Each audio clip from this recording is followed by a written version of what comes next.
वक्त था कि बिहार क्राइम कैपिटल माना जाता था, अपराध की राजधानी। हाल के दिनों में हालात ऐसे हुए हैं कि इसे सुसाइड कैपिटल कहा जाने लगा है। आत्महत्या की राजधानी के रूप में इसे रेखांकित किया जा रहा है। क्राइम कैपिटल और सुसाइड कैपिटल, अपराध और आत्महत्या, दोनों के बीच में ऐसा क्या घटित हुआ है? जो घटित हुआ है बिहार में अपराध और आत्महत्या के बीच में, वो है विकास, या यूं कहिए विकास का नारा, या यूं कहिए विकास की आंधी, या यूं कहिए विकास पे चर्चा, बातचीत, माहौल। माननीय मुख्यमंत्री जी को पता नहीं ये बात कैसी लगी सुनने में, लेकिन सच ये है कि आत्महत्या विकास का बाई प्रोडक्ट है। उसका के जो मूल तौर पे कारण होते हैं वो ये होते हैं कि सबसे बड़ा जो कारण होता है वो होता है अवसाद, डिप्रेशन। लगभग 85% लोग जो आत्महत्या करते हैं वे अवसादग्रस्त होते हैं, यानी डिप्रेशन के शिकार होते हैं। बाकी की जो आत्महत्याएं होती हैं उसमें क्षणिक आवेग, अत्यधिक क्रोध, इसकी जो फेलिया जैसी एक बीमारी होती है, उस बीमारी में लोगों को कई बार ऐसी आवाजें सुनाई पड़ती है कि तुम जाओ, मर जाओ, कुएं में कूद जाओ, गाड़ी के नीचे कूद जाओ, नदी में छलांग लगा दो। तो ऐसी आवाजें आती है, उसमें वो आत्महत्या कर बैठते हैं। लेकिन मोटे तौर पर अगर हम विद्यार्थियों की बात करें तो अधिकांश आत्महत्याएं अवसाद की वजह से हैं, डिप्रेशन की वजह से हैं। और डिप्रेशन एक ऐसा रोग है जो WHO के हिसाब से 2020 तक, यानी 2020 तक एक ऐसी महामारी का रूप लेने जा रहा है जिसे हृदय रोग के बाद दूसरा बड़ा हत्यारा माना जाएगा, second killer after cardiac diseases. ये हालत। हाँ, ये डिप्रेशन क्या है?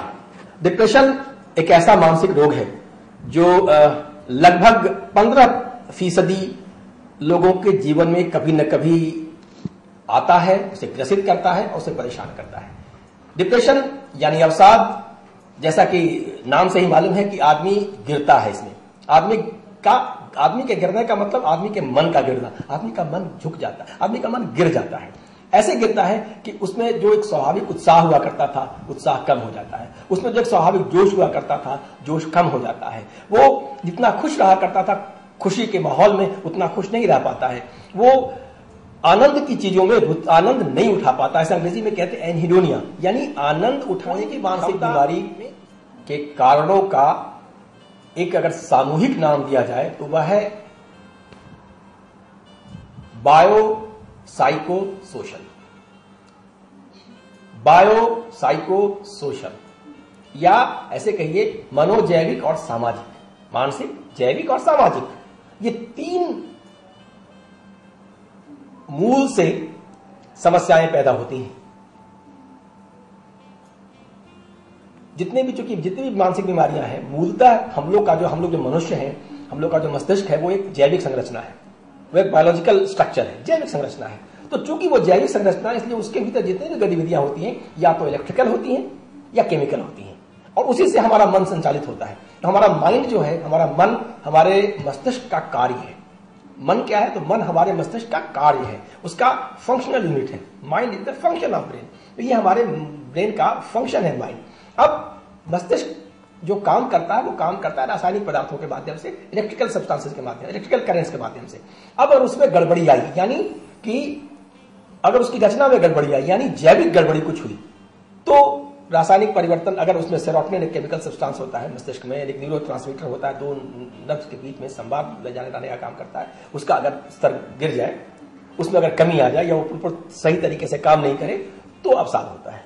ऐसे और भी बहुत सारे न्यूरोट्रांसमीटर्स हैं, उसमें डोपामिन है, नॉरपेनेफ्रिन है, सेरोटोनिन तो मैंने बताया ही, और भी कई हैं जिनकी भूमिका होती है और उनकी वजह से डिप्रेशन होता है। एक तो ये है। अब ये है कि इन न्यूरोट्रांसमीटर्स में कमी कैसे होगी, इसकी भी एक जेनेटिक कोडिंग होती है कि अगर माता पिता में उस तरह की जेनेटिक कोडिंग है, या माता पिता से कोशिका जो मिली बच्चे को, उस कोशिका के आपस में जुड़ने के क्रम में कुछ गड़बड़ी आ गई, क्रोमोसोम्स के लेवल पे आ गई, उससे भी इस तरह की स्थिति पैदा होती है कि मस्तिष्क में रासायनिक पदार्थों में थोड़ा असंतुलन हो जाए। तो एक वहां से भी बात आती है।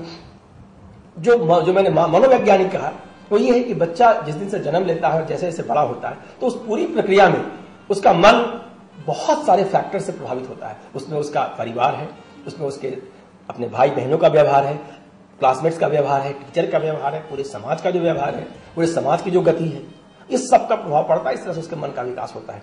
किसको उम्मीद कहते हैं, किसको नाउम्मीदी कहते हैं, ये बच्चा सीखता है तभी जानता है। जैसे किसी को अगर पराठा ना मिले तो कहेगा कि मुझे नाउम्मीदी है, मुझे कुछ नहीं मिल रहा है जीवन में, और किसी को एक मुट्ठी जूठा भात भी मिल जाए तो लगता है कि पेट भर गया। एक तो जैविक कारण हो गया, दूसरा फिर जो आप मनोवैज्ञानिक विकास जो व्यक्ति का होता है उसमें चीजें आती हैं। फिर सामाजिक, आप किस समाज में हैं और समाज आपके साथ कैसे व्यवहार कर रहा है और समाज की गति क्या है। जैसे वह समाज की जहां पे किसी ने आपको गाली दी, उसको बदले में आप मार दीजिए, तो वहां पे गुस्सा निकल गया। और किसी वह समाज जिसमें कि आप किसी को गाली नहीं मारा है तो उसको कोई बात नहीं, सह लो। तो ये शिक्षा है, तो आपके भीतर सारी चीजें आ रही हैं। मैं ये नहीं कह रहा हूं कि लोगों को मारना चाहिए, मैं ये कह रहा हूं कि ये एक मॉडल बता रहा हूं कि इस तरीके से एक व्यक्ति के मन पर प्रभाव पड़ता है। अब समाज में अगर जैसे अभी जो आप विकास की बात कर रहे थे, अभी जो समाज में परिवर्तन हिंदुस्तान में आया है, हिंदुस्तान में आप जो आत्महत्या की दर लगातार बढ़ी है, इधर जब से ग्लोबलाइजेशन की आंधी चली है, जब से उदारीकरण की आंधी चली है, तब से ये आत्महत्या की दर जो बढ़ी है, अवसाद की दर बढ़ी है। ये क्यों बढ़ी है?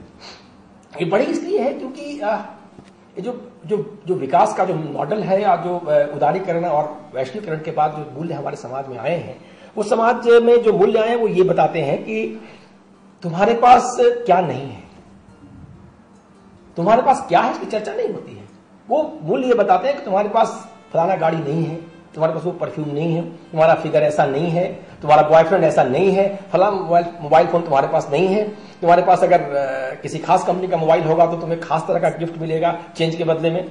तो ये जो चीजें बता रहा है, जो ये उसके बाद के सारे डेवलपमेंट्स हैं, ये लालच, इसमें ये बताया जा रहा है कि जरूरतों को क्रिएट किया जा रहा है कि तुम्हारी जरूरतें क्या क्या। हम उसके बगैर, जिसके बगैर चल रहे थे, हम एम्बेसडर कार से खुश थे, लेकिन हमें बताया जा रहा है कि नहीं, एम्बेसडर कार में चलना बहुत भद्दी और बेकार कार है, और BMW की कार या फिर टोयोटा की कार या फोर्ड की कार ज्यादा खूबसूरत होती है, वो कार ज्यादा अच्छी है। तो ये सारा कुछ बताया जा रहा है। तो एक लालच, एक अभाव, तो हम कुल मिलाकर एक ऐसी हालत में डाल दिए गए, और अधिकांश लोगों की समस्या है कि वो वहां तक नहीं पहुंच सकते हैं, असंभव उनके लिए पहुंच पाना। तो विकास के इस मॉडल ने एक भयानक असंतोष पैदा किया है, एक भयानक निराशा पैदा की है, एक भयानक विक्षोभ पैदा किया है, और हमें कहीं का नहीं छोड़ा है। ऐसे विक्षोभ में अगर लोग आत्महत्या करते हैं तो कोई आश्चर्य की बात नहीं है।